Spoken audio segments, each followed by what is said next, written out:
Commissioner Emeritus Frank Leuthold. I gave you a new title. I don't need any new titles. I think I have enough titles. We're going to give you one anyway, Frank. Emeritus. I've been called worse.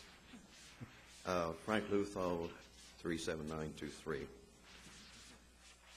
It may take me more than 5 minutes because there's 9 ordinances and I want to talk about those. A little bit about my background is I was one of the 5 people who drafted the Knox County Charter that we're dealing with. I also served as the Knox County representative to the last Unification Charter Commission. So I've been on 2 charter commissions for that, and I know how they work for that. Also served 22 years on this body, plus another 8 months of last year.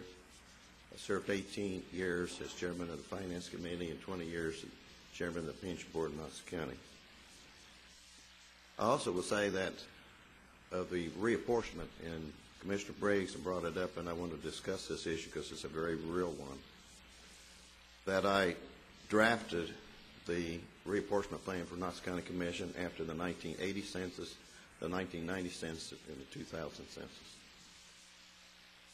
Let me comment that I don't want to say things in terms of whether you should put these on the ballot or not, or even take a position, but I would like to kind of quickly review each of these charter commission ordinances. There's a couple I will not talk about, but I'd like to at least briefly address each of those as to some concerns that I have and some that you have already expressed.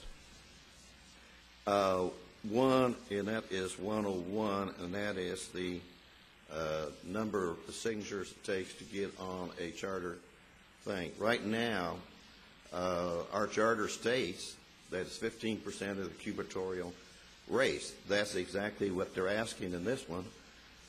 And it's concluding that we have to file state law and go 15% on the basis of registered voters, which increases that percentage tremendously.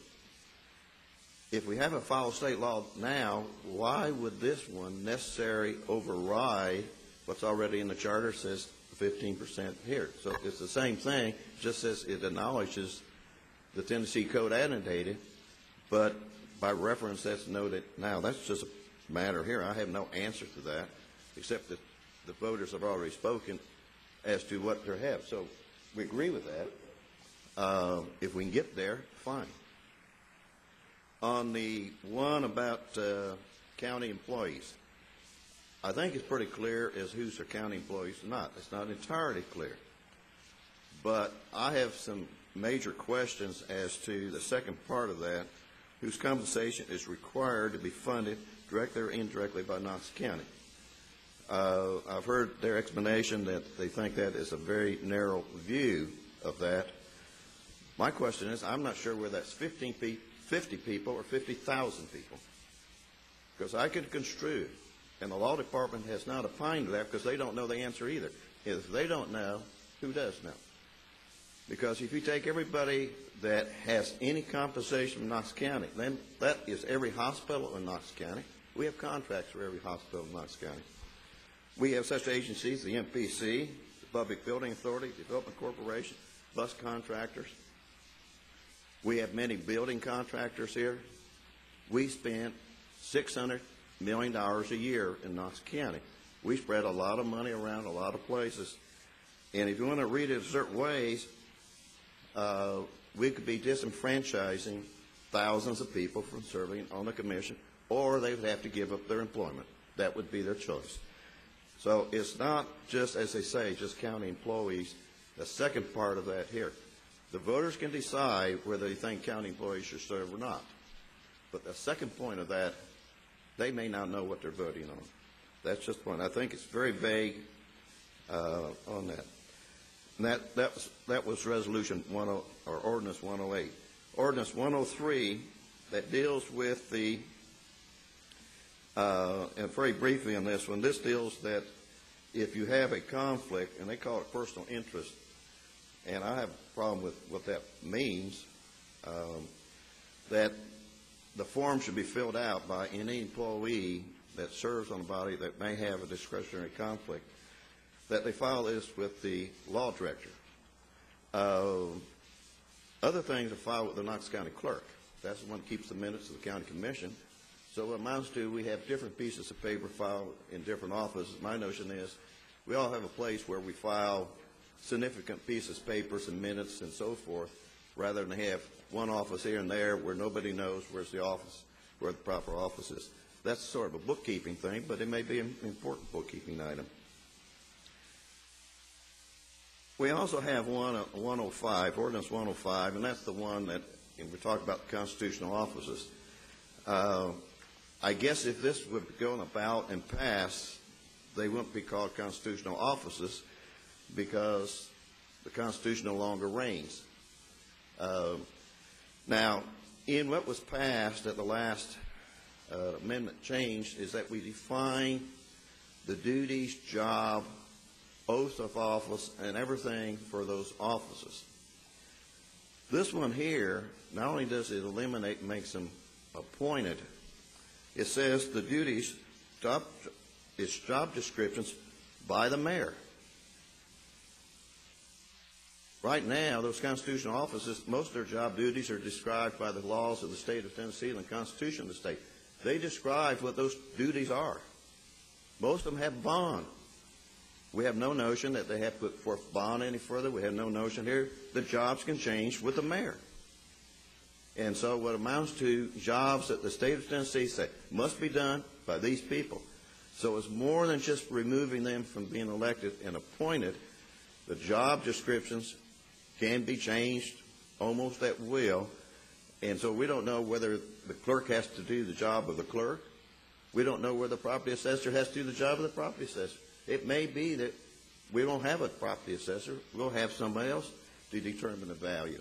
That's not here, and that's an important item to leave out, even if you go to an appointed one.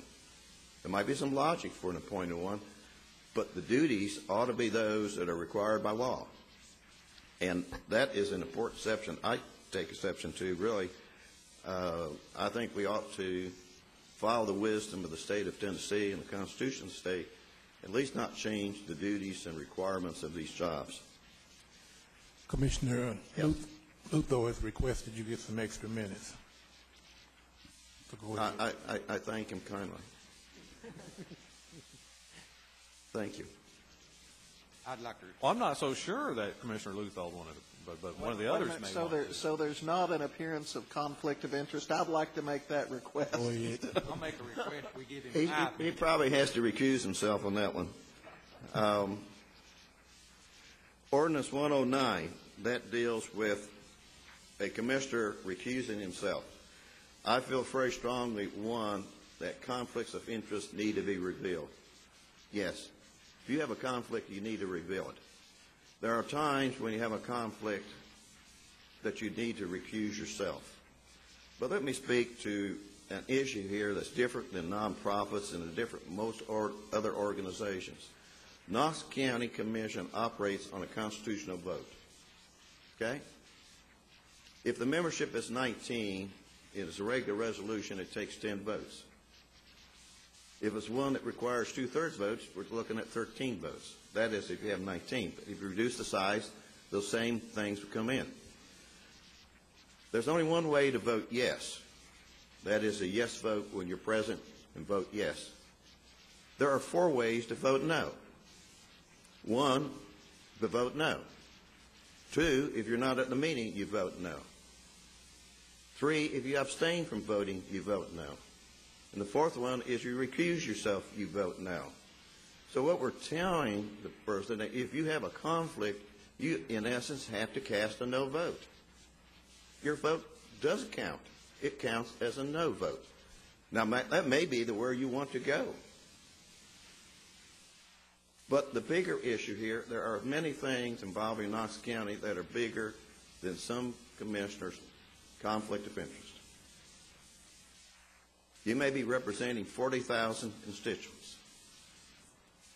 And because you have a conflict, you can't cast a vote for those constituents or for those who are Knox County.